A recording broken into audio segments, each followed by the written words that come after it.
Bueno, vamos a seguir con la edad contemporánea, especialmente con el siglo XIX, la segunda mitad del siglo XIX.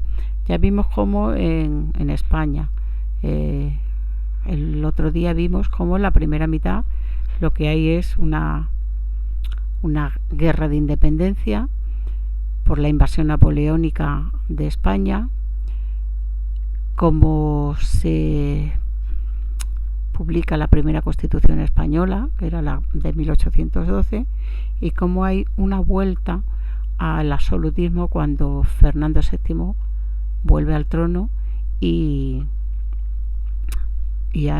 anula la Constitución y se pierden los derechos conseguidos, ¿no? Eso era lo que pasó en la primera mitad.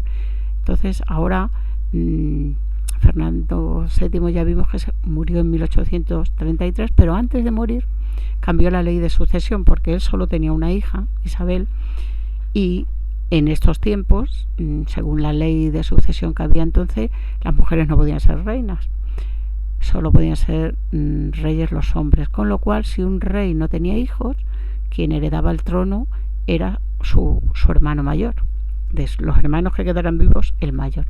Pero este rey cambió la ley de sucesión para que fuera su hija. Entonces, con esta nueva ley, Isabel es declarada heredera al trono. Cuando muere el rey, Isabel solo tenía 3 años, con lo cual es su madre, María Cristina de Borbón, la que ejerce de regente, que es como el rey sustituto, la reina sustituta. Pero el infante Carlos, que era el hermano del rey al que le correspondía el trono, pues reclamó el trono y dijo que el trono era para él, no para su sobrina. Carlos fue apoyado por los absolutistas. ¿Os acordáis que los absolutistas eran los que apoyaban a Fernando VII? Pero en este caso son muy conservadores y entonces ellos piensan que es verdad que una mujer no podía ser reina. Entonces apoyan a Carlos. Y por eso se empiezan a llamar, en vez de absolutistas, se les empieza a llamar carlistas. Por su parte, la reina regente María Cristina busca el apoyo de los liberales y efectivamente los liberales le dan su apoyo. Entonces sigue María Cristina durante su regencia, pues los liberales pudieron hacer muchas cosas, entre otras cosas aprobar la Constitución de 1837. Sabéis que ya no había Constitución porque la había anulado Fernando VII, la de 1812, con lo cual los liberales consiguen aprobar esa Constitución. Y también tras la muerte del rey se declara la Primera Guerra. Los defensores o los partidarios de Carlos se enfrentan a los isabelinos, que son los partidarios de Isabel. Los partidarios de Carlos, ya sabéis que eran los absolutistas, y los liberales son los isabelinos porque apoyan a Isabel. Esta guerra durará 7 años, hasta 1840. Que pierden los carlistas, y entonces pues María Cristina sigue siendo regente hasta 1843, en la que Isabel es nombrada por las Cortes reina con solo 13 años. Durante este periodo en el que Isabel es reina, con el nombre de Isabel II, ya sabéis que Isabel la primera era Isabel la Católica, pues Isabel II durante su reinado, dentro de los políticos liberales, ya que los absolutistas han sido desplazados del panorama político, apoyaban a Carlos, entonces ya no pueden participar en la vida política porque han perdido la guerra. Entonces, dentro de los liberales, que eran los que apoyaban a Isabel, se organizan 2 partidos: los moderados, que en realidad son más conservadores, y los progresistas, que son pues más defensores de ampliar las libertades y los derechos. Los moderados cuentan con el apoyo de, claro, las clases acomodadas, los burgueses ricos, porque aunque defienden libertades, pero son libertades limitadas, por eso se les llama conservadores. Y aprobaron, durante su gobierno, se aprobó la Constitución de 1845, que tiene un carácter más conservador, recorta libertades.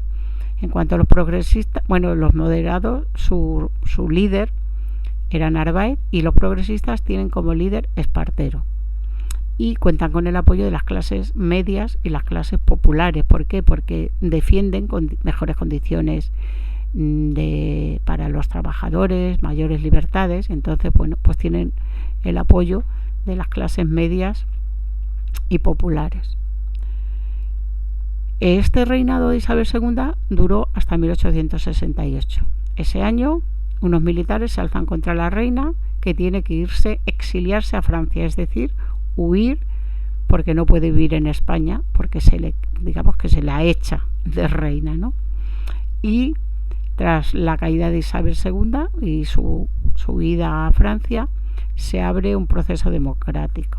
Se vuelve a publicar una nueva constitución, en este caso la de 1869, en la que se establece una monarquía parlamentaria, es decir, que había un rey, pero que el rey no gobernaba, que el que gobernaba era el Parlamento. Y se elige al rey Amadeo I, que se le llamó Amadeo de Saboya. Este rey estuvo muy poco tiempo en el poder, 2 años y medio, porque los enfrentamientos entre conservadores y progresistas eran continuos. El miedo ante una nueva golpe era también constante y Amadeo renuncia al trono en 1873, aburrido de los enfrentamientos de los españoles, y entonces se proclamó la Primera República, es decir, un gobierno pero sin monarca. En vez de un rey, lo que había era ya un presidente de gobierno. Esta Primera República también duró muy poco, y un año escaso, porque luego hay un nuevo levantamiento militar que llevó a que volviera la monarquía, no ya Isabel II en 1874, sino su hijo Alfonso XII. Alfonso XII era hijo de Isabel II y fue el que fue restaurado en el trono. En este periodo pues aprueba otra constitución, la de 1876. Es más conservadora que la anterior. Durante el gobierno de Amadeo eran los progresistas los que tenían más poder y más peso político, con lo cual su constitución era más liberal, y esta de 1876 era una constitución más conservadora. El nuevo sistema que se establece de gobierno pues permitió la alternancia de estos dos grandes partidos dominantes, los conservadores, que ya no será Narváez sino como Cánovas del Castillo, y el líder de los liberales, que ya no será Espartero sino que será Sagasta. Este sistema de restauración acaba hasta la muerte del rey. El rey, cuando muere, tiene un hijo recién nacido, y entonces será su mujer, María Cristina de Habsburgo, la que es nombrada regente. Otra vez María Cristina. Las María Cristinas suelen ser regentes así como por casualidad. Fue nombrada regente hasta que su hijo fuera mayor. Durante la regencia de María Cristina pues se perdieron las últimas colonias, los últimos territorios que teníamos en América, que fueron Cuba y Puerto Rico, y también se perdieron las Filipinas, que es un territorio español pero que no está en América, sino que está en Asia. Y eso es todo lo que ocurrió durante este periodo, la segunda mitad del siglo XIX. Espero que os haya quedado un poquito más claro.